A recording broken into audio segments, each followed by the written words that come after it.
બાપુને કહો કે આપના મારુતિને જૂનાગઢની જાત્રાએ જવું છે, માટે દાસી રજા લેવાની. જૂનાગઢની જાત્રાએ જવું છે, માટે દાસી રજા લેવાની. હા બાપુ, કેમ જોકર? આપણા માતુશ્રીને જૂનાગઢની જાત્રાએ જવું છે, માટે દાસી રજા લેવાની. દાસી રજા લે. મારા માતુશ્રીને જૂનાગઢની જાત્રાએ જવું માટે રજા લેવાય. રજા લેવાની. પરિક્રમામાં આ એક કરવાની. જોકર બોલો. એમનો ચાલે.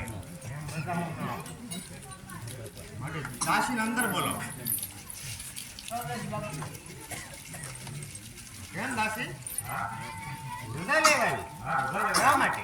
આપના મારુતિને જૂનાગઢની જાત્રાએ જવું છે, જૂનાગઢની જાત્રાએ મારા માતુશ્રીને જવું છે માટે તું રજા લેવી. રજા લેવાની. બિલકુલ પાકું? કાંઈ વાંધો નહીં. અરે મારા માતુશ્રીને જૂનાગઢની જાત્રાએ જવું હોય આ તું બોલું બાકી એમાં રજા લેવાની.